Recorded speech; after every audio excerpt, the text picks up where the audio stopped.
Everyone, and welcome to the Evolve with Emily show YouTube channel.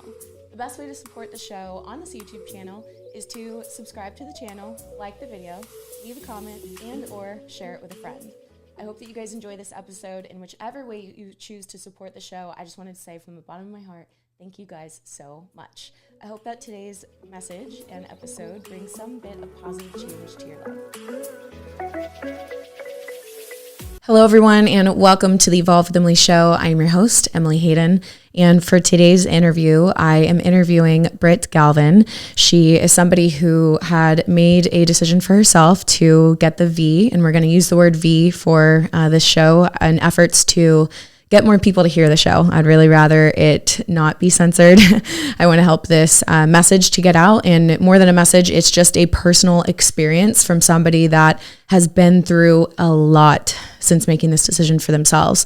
So I really hope that when you guys listen, you can listen with an open mind and an open heart. This is not a podcast spewing opinions or spewing just random information or theories or things in our head. It's a podcast, and this is a story of somebody and their real experience of what they went through. So I hope that this podcast will give a voice to others that have also gone through the same thing, and will also share other people who may be uninformed or may not realize that this is a real thing. Hopefully it can show them that this is very real. It can show them what people are actually going through, and it can hopefully give them more compassion and more empathy to listen to these people. So let's go ahead and welcome Brit Galvan. Welcome to the show. Thanks, Emily. Good to be here. Yeah, thank you so much for being willing to share your story and your experiences. I first came across you on Instagram, of course. That's kind of where I'm finding everyone these days.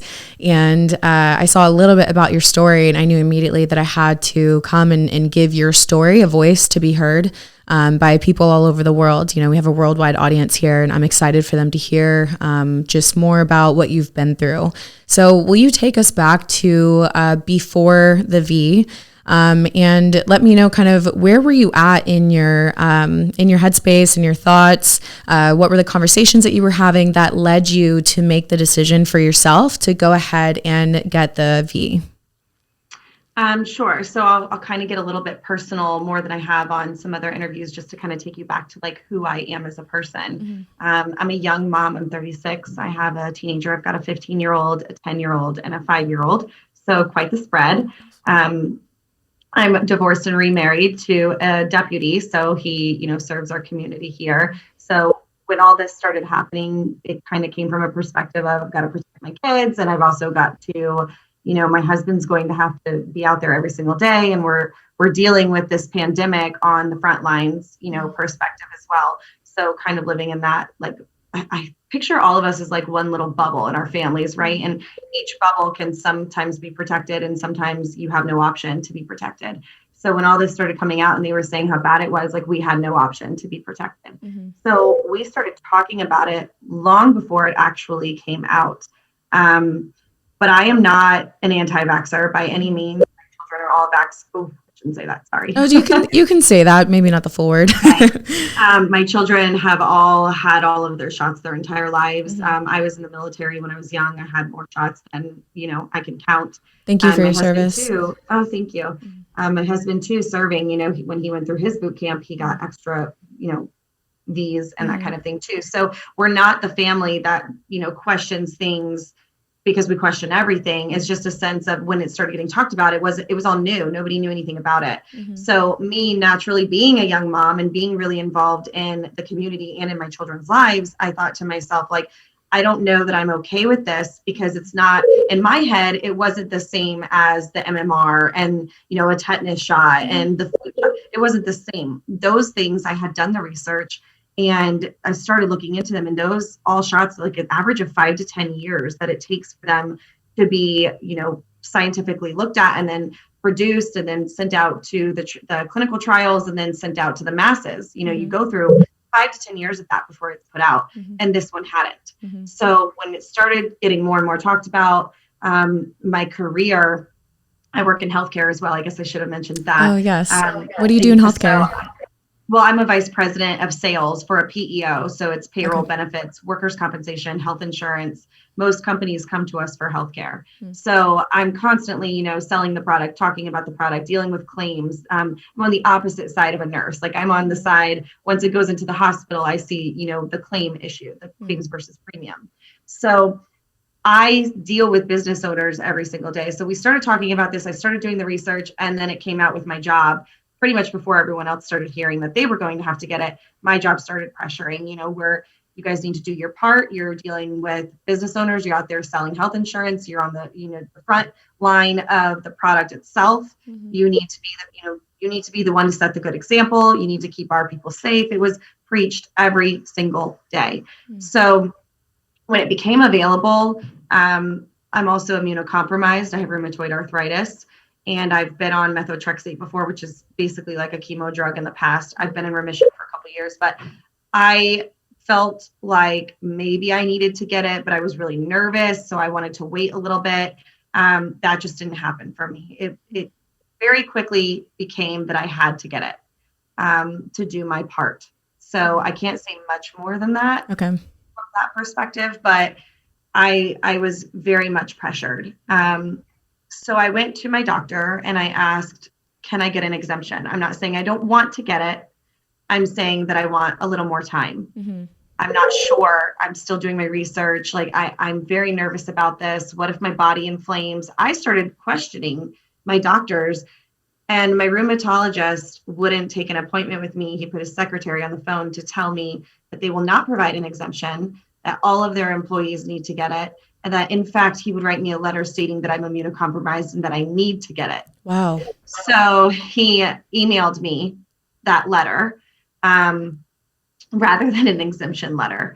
So at this point, the reason I'm kind of going into all of that is because I had really tried everything I felt like I could to get out of it. I felt like I had put my voice out there. You guys all know me and how big my voice is now. Like, imagine knowing me personally. I never shut up.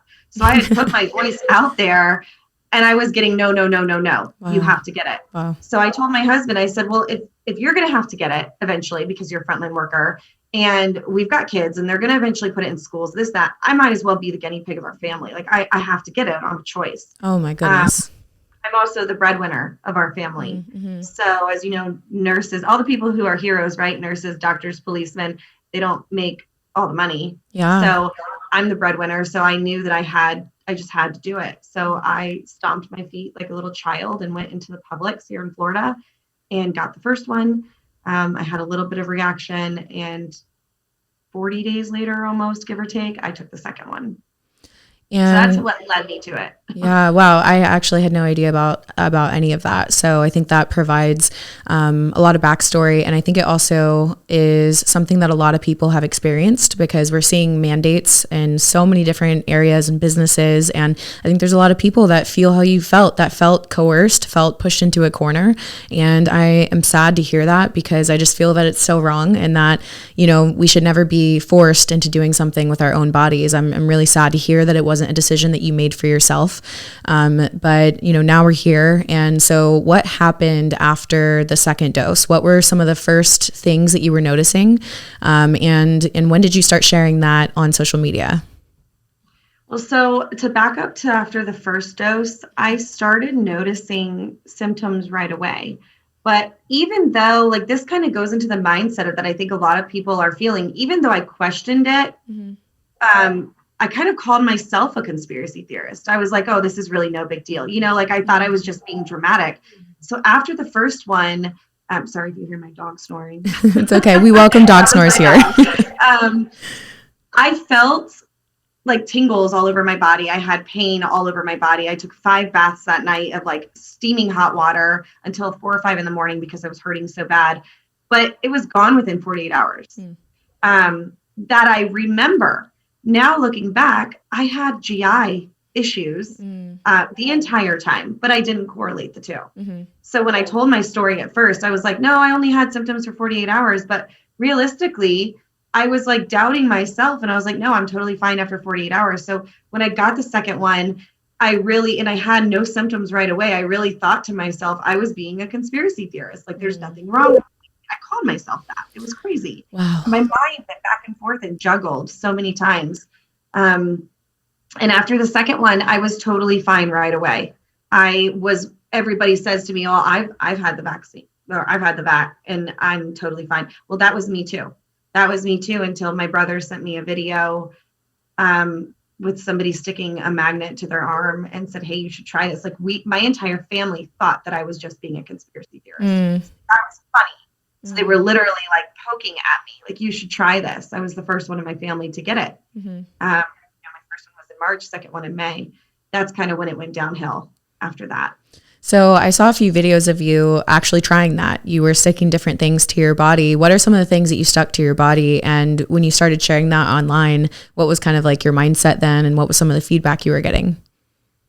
Honestly, I was drinking wine and thought it was funny and making reels. Like I was just being a social media buff. Like I wasn't taking it seriously whatsoever. I started with a little magnet, like this little, that I took off of my fridge. And then we were joking around and we're like, maybe we need a stronger magnet. So I think I spent like $30 on Amazon ordering all these different types of magnets. And they came in and I was all excited because they came in. And I mean, it started with magnets. Then it turned into, I started sharing on social media. People were like, oh, well, you should try bobby pins. You should try coins. You should try other things. So then when those started sticking, and at first it was just to the site, right? It was just to the left arm where I had both injections. It wasn't to the right. It wasn't on my head. At this time, it was like nowhere but my arm. And I started more and more. And then somebody dared me to sleep with one under a Band-Aid.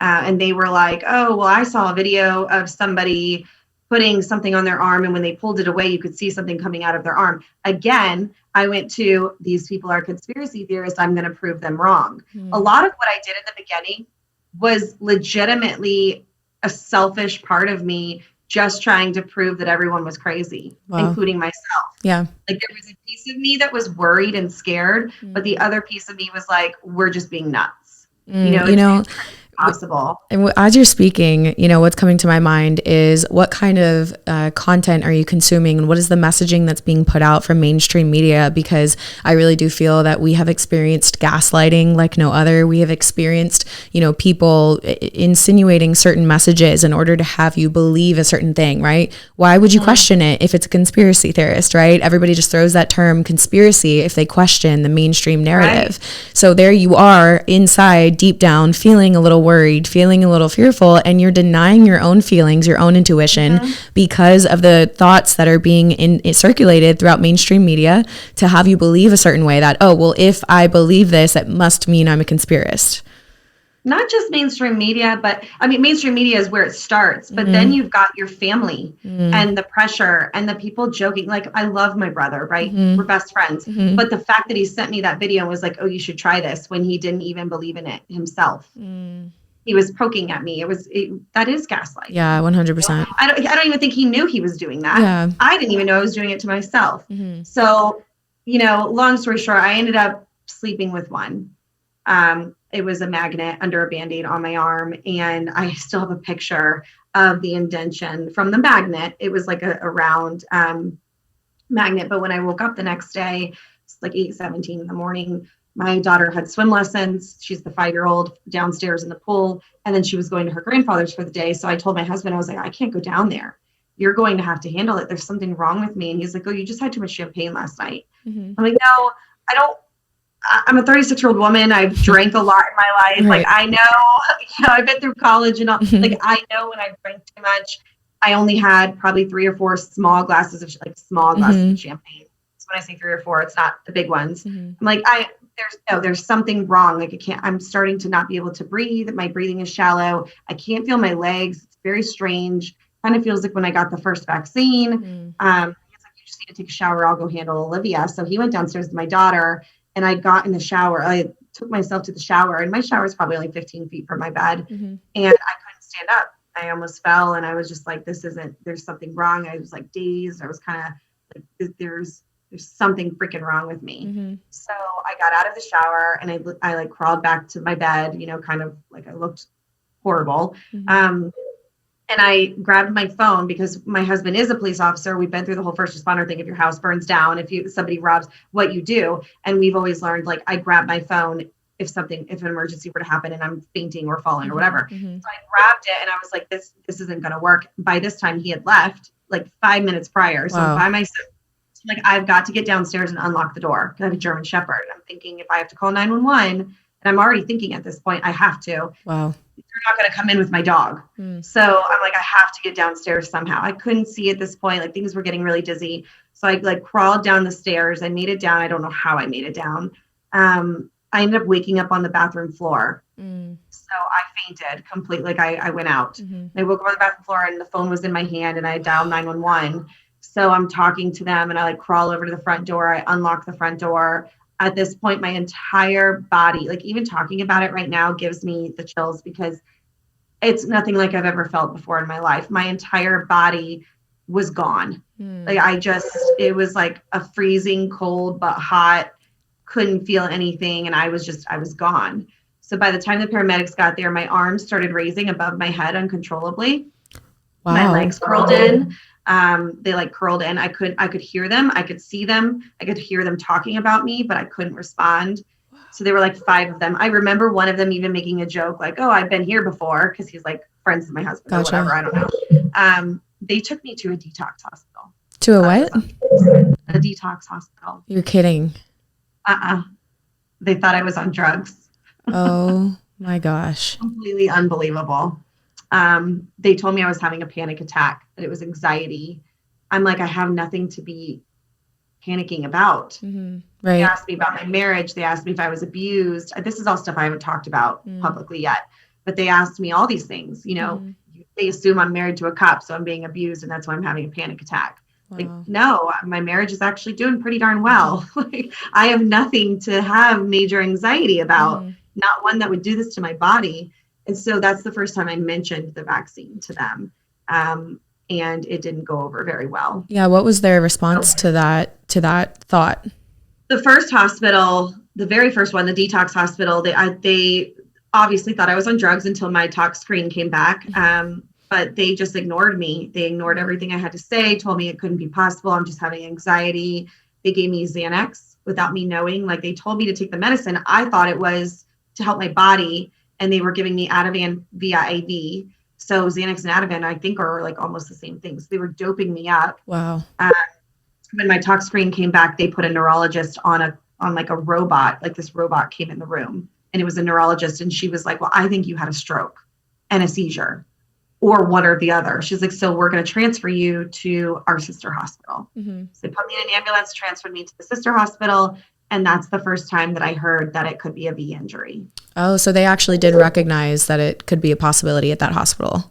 Only the neurologist. Ah, gotcha. The others were, I started showing them how the stuff could stick to me because I started like piecing it all together. And I'm like, my fears that I've been joking about for the past month and a half just came true. Like, that little piece inside of me that you and I were just talking about, that's like questioning myself. Yeah. Like, it just became my reality. And I thought to myself, no one's going to believe me. I thought to myself, like, I don't know if I should even talk about it, but I had to, because it was my life and I couldn't feel anything. And I could feel pain, but I couldn't feel my legs, and my arms were starting to go numb and things were happening to me. I thought I was having a stroke. My heart was hurting so bad. So when he mentioned to me that it could be from the V, like, that's the first time I cried. And I was like, "Well, what do I do?" And he's like, "We don't know. We have more testing. We'll do more MRIs. We need to make sure you didn't have a stroke, yada, yada, yada." All the tests came back clear. Wow. They sent me home and told me I had a panic attack. Oh my goodness. Oh my goodness. Hospital. I can only imagine how that must have felt to have that fear, realize that it's coming true, and then to be told again, gaslit, that there's no way that could be happening. So how long were you in the hospital, and how many stays did you have? That was the second hospital. A day and a half later, I ended up back at a hospital, but a different one this time, not via ambulance. So I had a choice of which hospital I wanted to go to. So I went to Advent Carrollwood in Tampa, and that's one of the hospitals that I even take my kids to. It's a great group. Like, I love the nurses there. but I went there and I was gaslit there as well, starting from the very beginning. But this time I went in telling them it was a V injury. Wow. Like there's no other thing it could be. I think I'm having a stroke. I can't see straight. Like my legs keep going numb. There's something wrong with me. Mm-hmm. So thank God that I hate to say this if you're a doctor listening, no offense, mm-hmm. but nurse practitioners seem to care a lot more than doctors. Mm-hmm. I think because they have less, maybe it's less experience with being rude. I don't know what it is. Their bedside manner is just better. Mm-hmm. So this nurse practitioner, I'll never forget him. I would call him Nurse Matt, was like, I think you might have Guillain-Barré. Mm. That like, this was the first time that was mentioned to me. And I'm like, what the heck is that? And he explained it to me that it's like a progressive autoimmune response, usually from a V of some sort, that it's quite common with the flu vaccine. God, I keep saying that. Sorry. That's okay. And that it could be that, or it could be MS. He's like, have you ever been tested for MS? I'm like, yes, actually I have been tested for MS because I'm autoimmune and I have had tingles before, mm-hmm. but it was due to a car accident I was in. So I had like some spine damage. They fixed it via surgery and it was gone. It was nothing like this. Mm-hmm. So he's like, well, we're going to do a spinal tap. We need to admit you. So they admitted me to the hospital, not because of the injury, not because of the heart issues, not because of anything that I was feeling, but they wanted to do a spinal tap. So then they couldn't do it that day. So they admitted me and they did the spinal tap the next day. I waited, I think 3 or 4 more days and the results still hadn't come back yet. So they ended up letting me go home to wait it out until the results came. During that time while I was there, so it was 4 or 5 days, this was the 3rd trip. I ended up having 4, but this was the 3rd. Then this is the video you probably saw that I posted last night. Again, I reposted it because Instagram deleted it. Mm-hmm. But it was of me sticking and the nurse sticking scissors to me, a key, scissors, bobby pins, toenail clippers. And she was poking my arm saying, what is in you? Wow. And then she was like, what is in you? I didn't show her face or anything, mm-hmm. but that's when I did that video. Mm-hmm. So everybody can go and look at that on my page, but you see me stick stuff everywhere and you see the nurses talk about it and you see their reaction, like real time reaction. It's not fake. There's no oil on my skin. Like mm-hmm. there's nothing. I'm definitely not sweating. So I just got tired of being like the poked bear there. They would come in to see and laugh, but nobody wanted to talk about the V. The nurses all told me they wouldn't get the V. They told you hold on, I haven't heard that. So the nurses told you that they wouldn't get it? Yep. But then at the same time, they were laughing at me saying that it couldn't be from it. Wow. But I didn't have one nurse during that stay tell me that they were V'd. Wow. Not one. They all said they weren't going to get it. They were waiting. Wow. Yeah. So that was a trip. So I go home waiting on those results and I ended up getting a spinal leak from the tap. Oh my gosh. So what happens when that occurs? I had to lay flat like an autopsy and I couldn't move my head. Like I couldn't move. I couldn't sit up. I think I drank like a 12 pack of Pepsi because they said, drink caffeine, it'll take it away. I called the hospital. First I called my primary and he told me none of this is possible. So that was funny. So then he's like, you just need to call the hospital you were at, talk to the nurse that treated you. So I called the hospital. I talked to the nurse. He's like, yeah, I was here when you were here. You need to come back in. You have a spinal leak. I'm like, I'm not coming back into a hospital for the 4th time to be made fun of, poked at. Like, there's got to be a way I can get through this. If it's just 3 or 4 days of pain, I can drink a 12 pack of Coke, Pepsi, whatever, and not come back. And he was like, okay, whatever you say, but you'll be in here in a few days if it doesn't go away. That's exactly what happened. A few days later, I still couldn't move. I literally could not move. If I moved 1 inch, I was screaming in pain. Oh my gosh. The headache was just like, I don't even want to call it a headache. I want to call it like a freaking massacre to my head. Yeah. So I ended up going back into the hospital. And the reason when it says, you have to fill out like, why are you in? I put V injury. Well, I shouldn't have done that every time because as soon as I mention that, they just treat me like crud. So that's absolutely horrible. Like their job as healthcare professionals is to non-judgmentally treat the people that come in there. So that infuriates me that they are judging you for what you're going through, regardless of or not if it were true or if they knew it was true or not, or if they believed in it or not. Their job is to treat everybody that comes in there, not to sit there and judge them or even make them feel how they made you feel. That's appalling to me. I've been really lucky to interview some incredible nurses and people, and they've been some of the most incredible people, and it's crazy because they're the ones that are getting fired. I know the ones who are thoughtful and who are incredible are not only getting fired, but they're just, some of them are leaving on their own because they can't witness it any longer. Like, I can't even tell you how many nurses did visit my room. When I say I was poked and prodded and laughed at, that's true. But I also did have the nurses who would come in and whisper to me, like, you are the reason I'm not getting it. Wow. I've seen this before. It's happening, like whispering to me. So they felt like they couldn't even talk about it. It was That's insane. crazy. I overheard 2 nurses on that 3rd hospital stay talking about how many ambulances, and I remember posting about this and it got deleted as false information. Of course. By Instagram, of course. But there were 5 ambulances waiting, all of them heart conditions. And they had, like, everyone at the time on the news and everything was talking about how the beds were all full of, cove patients. And the nurses were talking about how they barely had any. Yeah. That it was all like heart conditions coming in of all ages. And these they had ambulances lined up.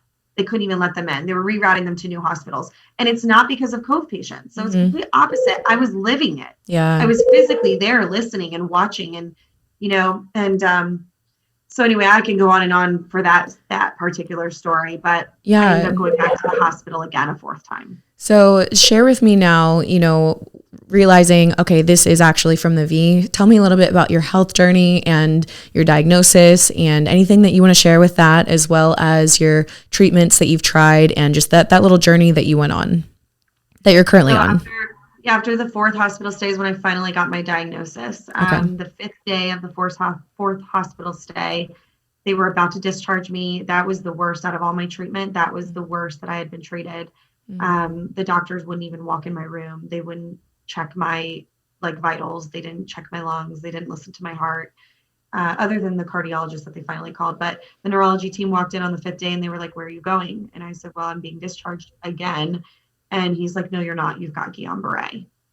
So they finally diagnosed me with Guillain-Barré syndrome involving small fiber. So I think the full name of that is acute Guillain-Barré involving small fiber, something like that. And they diagnosed me with POTS syndrome, which is the tachycardia syndrome. When I would stand up, my heart rate would go to almost 200. Oh my gosh. Down resting would be you running a marathon. My heart rate was like 120 to 160. And it wouldn't come down like ever. So even when they gave me the pain medication and then they would take it away, at the same time, I was just so stressed out because they weren't doing that to me. Again, based on their personal beliefs. So I got diagnosed with the Guillain-Barré, the POTS syndrome, gastroparesis with rapid emptying.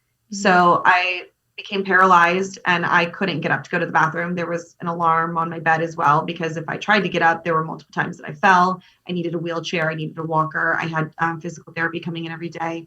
At that time, I had also been diagnosed with pericarditis on my heart. I'd gone through like 4 hours of screening with the cardiologist, and I didn't have the myocarditis. I had the pericarditis. So it's like the lining around your heart. It was inflamed. So they had me on all these medications, and they finally got me started on IVIG treatment, which stopped the progression of the Guillain-Barré. At that time, I was told there was a nurse who worked there a few doors down from me who also had Guillain-Barré from the V. Wow. She was either, I can't really remember, she was either being put on a ventilator or already was on one. But it was the exact same story as me a few doors down. So at that time, those were my diagnosis. Fast forward, I've recently been diagnosed with a pineal cyst larger than the pineal gland itself. So usually doctors don't worry between like 2 and 9, I think it is, mm's, and mine's 11. So it's just large enough where it's bigger than the gland itself. It was not there prior. I've had MRIs, if you can imagine, a ton since this all started. So we have proof of progression. I now have lesions in my brain as well that I didn't have before, and hyperintensity foci, whatever they want to call it. At first, they didn't know if it was demyelination, which is really, really bad, or if it was just incidental. So they went back and looked at all of my MRIs and my CAT scans just this past week, a few days ago, and they found they weren't there before. So it's definitely growth, and it's definitely new. So I'm in the process of figuring all that out right now. And I have another cardiac MRI tomorrow to figure out how enlarged my heart is. So I was my heart is enlarged now, not just the sac around it. So those are my diagnosis. As far as the treatment goes, with all this, I've gotten really bad brain fog. Like sometimes I'll just blank out. I'm surprised I've gotten this far without doing it. If I have, I don't remember. Yeah. But I will. Yeah. Okay, good. I will completely blank out. Like we'll just be talking and I'll lose who I am and why we're even there. Like I will just lose why we're talking. I've told you I'm a vice president of sales. I am such an organized person. I've been doing this for 17 years, my career. I'm really, really good at it. And I'm not scared to say that. And now I've gotten to the point where I need a business partner on all of my sales, all of my deals. And I have to print out every single email and put it in front of me because I don't remember writing one from 5 minutes ago. Wow. So I've been doing a lot. At first I did a lot of treatment. I did the ivermectin. I did hydroxychloroquine. I did the IVIG. I did the monoclonal antibodies. I ended up with COVID 3 months ago. So 3 months ago after getting the vaccine and having all of these. Okay. Yeah. So that just exasperated everything and it got 10 times worse. Wow. Now looking back, I think doing the ivermectin and all that kind of set my body up to be able to accept the treatment that I'm doing now. If I wouldn't have gone that path, I think God led me that way, because if I wouldn't have done that and I would have tried the treatment that I'm doing now first, it may not have worked. I feel like I set a pathway. So now I'm doing hyperbaric chamber. I'm on my 4th week and I go to a place in Palm Harbor here. So I sit in that thing for 90 minutes a day, sometimes twice a day. And oh my goodness. It heals from, the tissues. It kills T cells, cancer cells. It regenerates growth, like stem cells, and heals from the tissues within your organs from the inside out. So that I can actually tell that it's working because I'm starting to walk a little better. I'm thinking a little better. My heart still hurts, but the whole clarity within my head is a little bit better. I don't have the all over body pain. My RA isn't kicking out. So I'm doing that. I'm also doing a protocol with a V detox with Root Cause Clinic. So I don't know if you're familiar with that group. They're on Instagram. Veronica, the incredible. She also donated this service to me. So all the things that I started, like when I started speaking out, I was pretty much the only one doing it, and I was being bullied so badly that a few companies really stepped up. And I was scared at first because I didn't know if they were just like trying to get publicity or what they were trying to do, but none of them, that's not what they wanted. They wanted to help me. And it took me a little bit to learn that, but they genuinely wanted to be there for me. Wow. So the Root Cause Clinic was one of them. Supermodel Mama from New Vita CBD was one of them. And I've been taking that since day one, the hospital stay. I take that for pain. And then the hyperbaric chamber, I got donations for that from people. Yeah, I was going to ask. I mean, I would assume that a lot of this treatment is really expensive. Is that right? Yeah. I mean, my hospital bills are over like $400,000 at this point. I do have insurance, so it pays for some of that, a lot of it, but a lot of it I'm just not going to pay. How can I? Does the insurance still pay for it, even though it's a V injury? To be determined. Gotcha. I got the full bill. I didn't get any with. And the thing is, the doctor listed it as a V injury. So it's kind of like the double-edged sword. If you want insurance to pay for it, they make you feel like you have to be quiet, because why push for something if they may not pay for it? It was experimental. It still is experimental. It's not FDA approved, and it's still in clinical trials. There's not one single clinical trial completed, not one.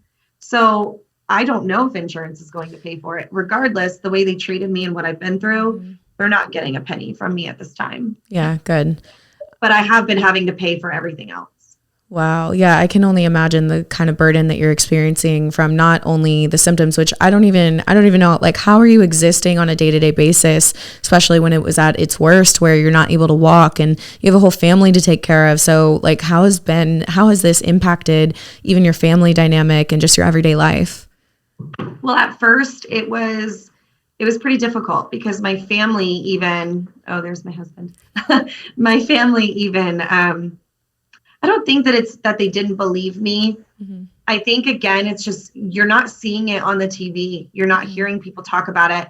And I had already been the conspiracy theorist talking about it prior to it happening to me. So I think when it happened to me, a lot of people in my family just thought she's just being dramatic again, and I say again, because like I told you, I've had spine surgery before and I needed care then. So, a few years back, so it just turned into Brittany's down again, like what's going on with her. But I think they very quickly learned when I couldn't feel my legs and that the doctors were all saying like this could kill her. If it progresses up to her lungs and to her heart, she could be on a ventilator. That's when my family started taking it very seriously. My dad cried and my husband was very upset and cried. That's when family really stepped up. My younger brother, the one I told you about in the beginning, he actually went a few weeks without talking to me at first because he was embarrassed because his friends were calling him, asking him if I was mentally unstable. Wow. Oh my gosh. Yeah. So when I first started talking about it, people were viewing me as mentally unstable. It's just totally different now. Yeah. Oh, absolutely. And I think it's insane that we're in this society that will, create this mainstream narrative. And then if you don't fit that, they ostracize you, right? And they call you names that you've probably never been called before in your life. And it's absolutely insane that we're not taking these things seriously. And that's part of why I wanted to have you on, because I wanted people to hear straight from the source, like your real experience of what you've been through. I hope it opens people's eyes and gives them more empathy for the fact that this is a real thing that people are experiencing. And it's not just you, right? I mean, so your account was deleted at 80,000 followers. Is that right?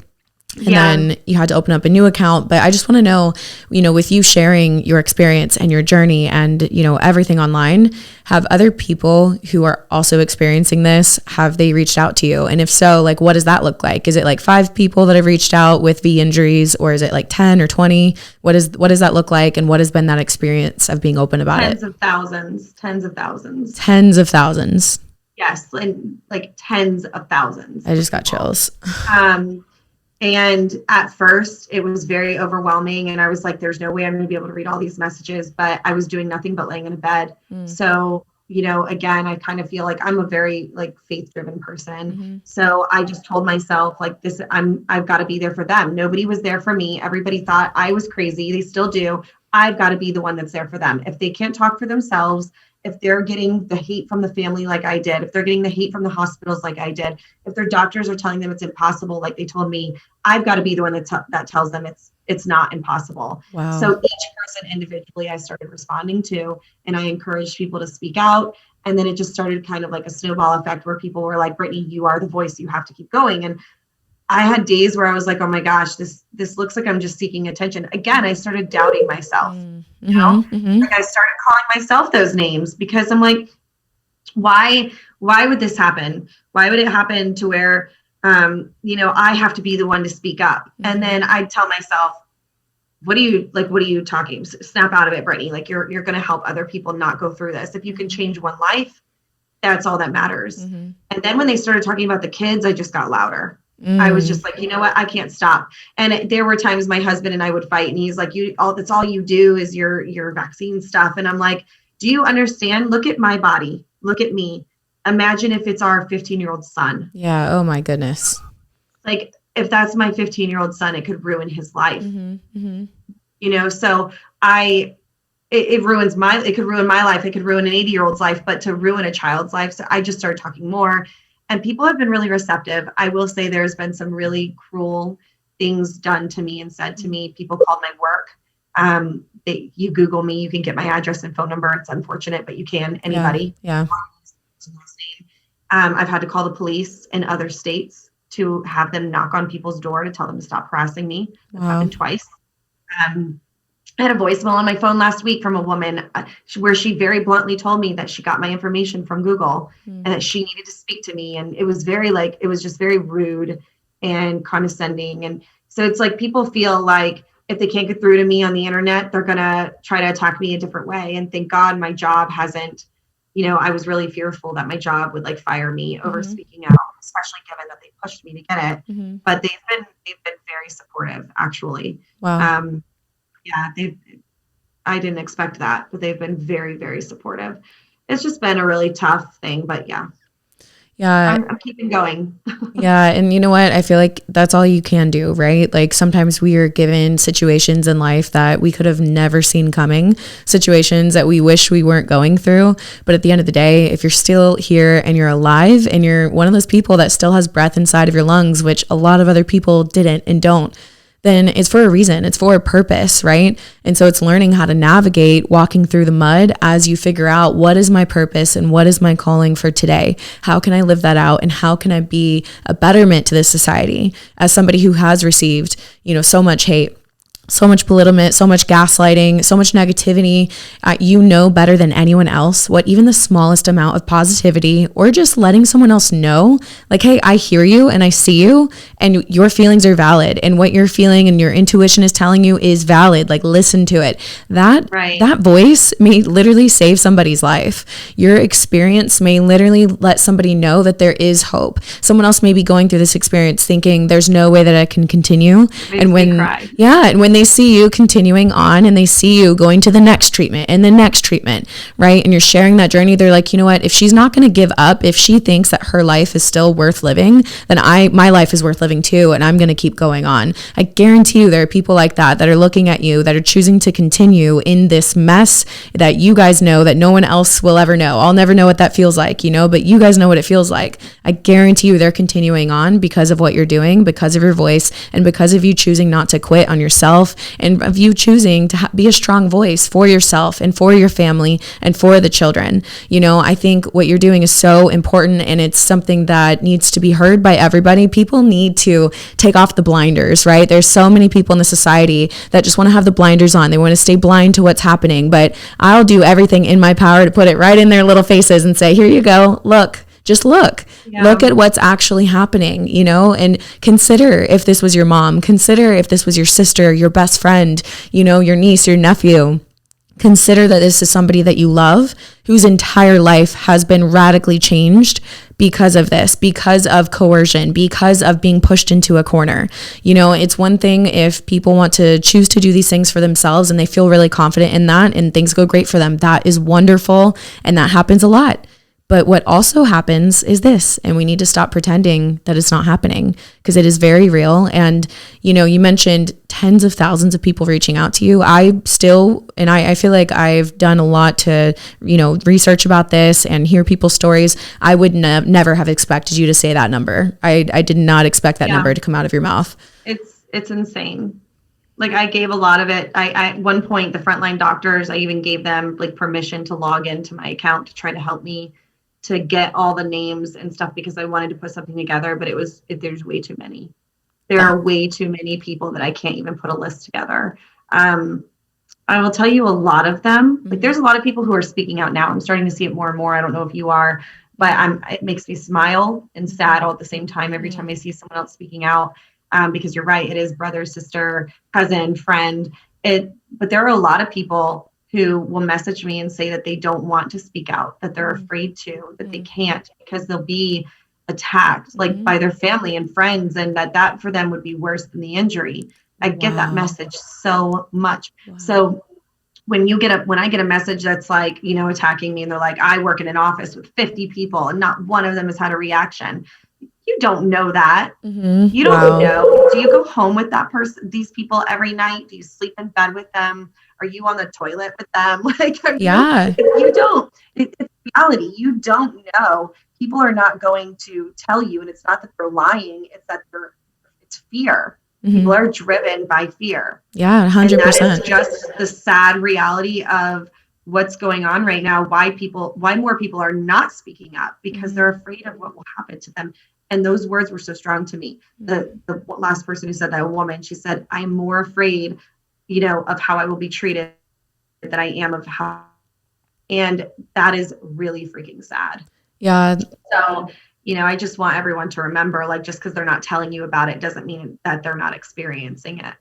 That's such a good point, because I think to the outside, you would think that if someone's experiencing this, that they would just say it. But what you're sharing is so real and so raw, because so many people are so scared of the backlash. They're so scared of the judgment, and they see things that are happening to you. They see what people are calling you and the hate accounts or whatever it is. And they don't want to put themselves in that position. So they're choosing to stay quiet about it. So I think that's a really important point to make, because just as much as there are tens of thousands of people reaching out to you, there's probably so many more that we don't know about that aren't sharing these things. So I wanted to share, there was a post that you had shared, I think, on your story, And it was from a girl who said this is day 10 of hyperbaric oxygen therapy for her. And she said, as I don't believe in coincidences, guess who was in a chamber right next to me? And she tagged Brit.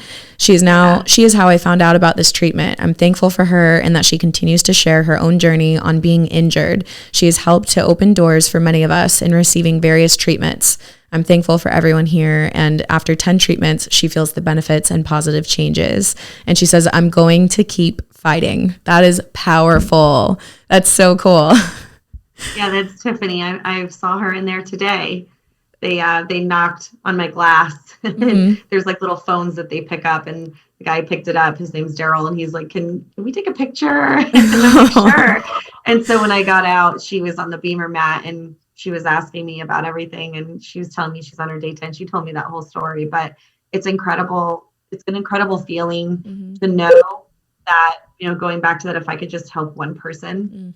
So like to meet a person, that was just great for me too. Yeah. I walked out of there. I would think that I'm not giddy, that I'm like being treated for a V injury, but I was giddy. I was able to help somebody feel a little bit better. Wow. Yeah. And that's beautiful that in such a difficult situation, you were actually able to have a smile and actually able to have that feeling of fulfillment. And, I hope that you're able to meet more of those people in person because, I've been doing social media for a few years now. And I know for myself, it's one thing to get comments online of people saying like, hey, you really helped me. It's a whole different experience when you see the human being in front of your face and they have tears in their eyes and they're sharing how your story and, everything that you've shared have really impacted their lives. So I hope that you get more moments like that because I know what it can do for your heart and your soul, especially when you're feeling a little weary. Yeah, I've always said when we all get better, because I hope that we do, I'd love to do some kind of like, I don't know if I want to call it a reunion, but I'd love to do something where we all get together and maybe we, talk and speak somewhere. I don't know if anybody out there wants to put something like that together. I would love to do it. That's really dope. That's a really cool idea. And I love that you say that, like when we all get better, let's do this. Yeah. That's incredible. So I want to know your stance, if you're willing to share, on the mandates and on the mandates for children and where you stand and why. If they mandated me again, I would take losing my job. If they mandate my children, I'll pull them out of school. If they mandate the country, I'll find one that's not mandated and one is in a different country. I will never put this toxicity into one of my family members by choice. I have done a lot of research on this since this happened to me. I had, again, nothing better to do but sit up on all hours of the night with a heart rate at 160 doing research. And I think that's partially why my account got deleted, because I was doing some research and reading the clinical trials. And there's nothing about these that's good for us. Nothing. And that's my opinion. Maybe, like you said, maybe somebody else feels differently, but that's my opinion. It's not good for us. As far as everybody being mandated, I believe it's completely, my opinion, being in an HR company and in a health and benefits, I think it's completely illegal. But I think so many people are doing it that nobody feel like businesses don't feel like they can stop it. I think the mandates just got stopped though, right? Like yesterday or day before. I know it's in process. I didn't see the latest update, but I know a Texas attorney general has been suing the administration for the unconstitutional mandates. I haven't seen an update though. I thought that I had read when I was checking this morning. I'll have to go back and briefly look. Okay. I thought I had read it had been stopped, like the judge denied it or something. So that would be incredible. I'll look that up. That would be amazing. Yeah, we all have to keep speaking up, but I'm completely against it. I don't want to support any business who is, if they feel like they're in a position where they have to do it, I think that that's different than somebody who's doing it by choice, mandating that is. I think they're two totally different things. I think choosing to hurt people on purpose is murder. I think when you are aware of the consequences that could happen from it, I believe that's murder. And I know that's a very strong word, but that's how I look at it. Yeah. So that's my opinion on it. Yeah. Thank you for sharing. Do you have any words of advice or words of maybe just encouragement for somebody who just came across this podcast for whatever reason? They're listening to this show and they actually just got diagnosed with yes, this is a V injury, and they're navigating all those thoughts, all those feelings, so that scared feeling. Maybe they're experiencing what you did. Maybe they can't walk and they're listening to this in their bed. What's something that you would say to them as they feel that pain, as they feel that hopelessness? What could you say to them? Well, I mean, I think the first thing that you have to recognize is, why you got it doesn't matter. So when I first came out, a lot of people were like, why did you get it? Even on every podcast I'm on, we talk about that, right? It's important to know, but at the same time, when you're being asked in a sense of that you chose to get it, you believed in it, you did it to protect yourself, your family, whatever your choice was, and then you get injured by it. It's very, very difficult to come out and be honest about it with yourself. And those initial feelings are really hard to get over. I experienced them myself. So I think it's important to remember that it doesn't matter why. We are in a state of in a place right now where everything we've been fed is take it. Like, do this or you kill everybody, basically. So I don't think people should feel guilty. And I don't think that it's relevant why we got it. So my very first thing I would say to people is that doesn't matter. Move past it. You are where you are. Let's go from here. The advice I would give people seeking treatment and seeing doctors, don't try to do everything at once. Don't do the ivermectin, hydroxychloroquine, monoclonal antibodies, all the different steroids. Don't do it all at once. Take what is in your gut, do your research, ask around, get second and third opinions, and do what you want to do, what fits your body, stick with it and see if it works. I think that I lost a lot of faith in the medical system when this happened to me. And I lost even more when every treatment wasn't working for me. And I could have given up so many times. And I think that my problem was I was just trying too much at once because I wanted to be better right away. The last thing that I would say is stop trying to find a cure and just focus on your symptoms, because the cure will come, but you can't focus on what's the cure. You're going to sit around looking for it forever. The whole world doesn't have a cure right now. So just focus on your symptoms, focus on what you can do to make your life livable and better. And as sad as that sounds, it actually isn't sad at all. It's what's going to get you through, and it's what's going to make you wake up every single day with the power and the positivity to move forward. If you can feel a little bit better about your day each day, those days will add up. And in the end, somebody will find a cure and we will get better. But you can't just focus on what an antidote is, because let them do that. It's going to take you down. It took me down a very dark path for about a month there. So I know that's weird advice, but just coming from somebody who has experienced this and all the different levels of it and the mountains I've climbed, those are the things that really almost took me to a dark place. And I know other people are feeling those things too. Yeah, no, that's incredibly powerful. And I know it's going to help protect them in a loving way and kind of show them, guide them along their route. So thank you for sharing those pieces. Is there anything else that you'd like to share before we kind of wrap up the show here?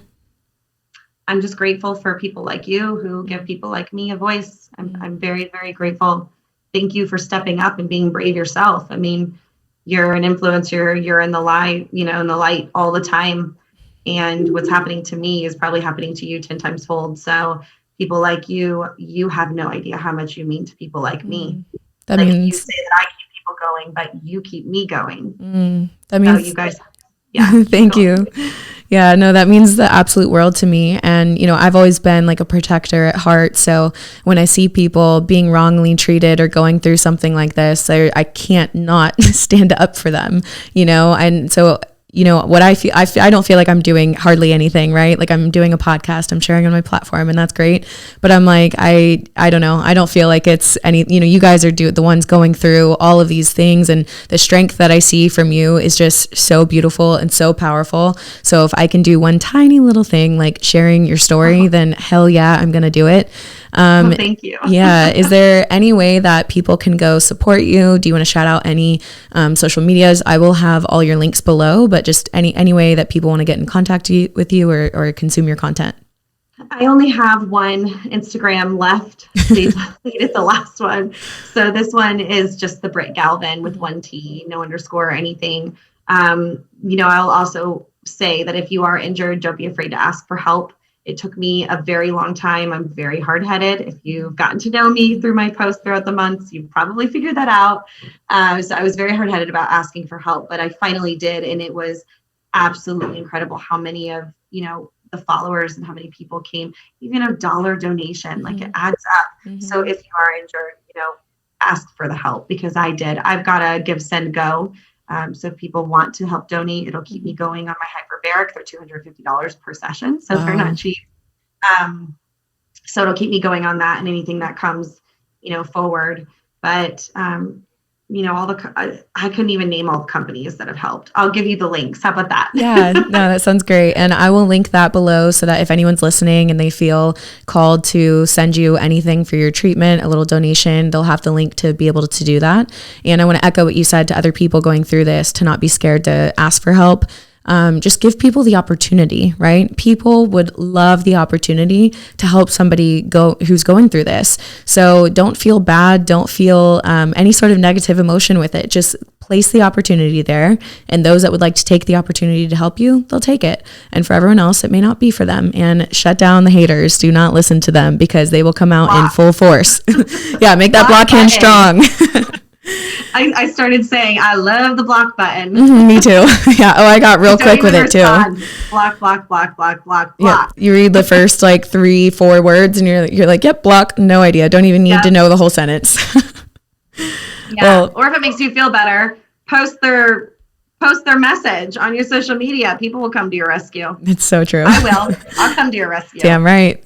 I would really love to host an event for all the haters out there. I would just love to meet you in person and have a kind little conversation in person or in the boxing ring. I thought about that too. I'm like, why don't we pay some money here and make this a cool entertainment style event? Haters against influencers. I'm down to fight. I'd put some money on that. Right? I think it'd be a really cool event, and maybe we could shake hands and be friends at the end. I hope. Yeah, right. Well, Brit, thank you so much again for sharing your story and for your time today. I can't even imagine fitting in these interviews between 2 possible 90-minute treatments and just everything else that you have going on every single day. So thank you for your time, and I will keep you in my prayers, and I will pray for the day that you reach that full recovery.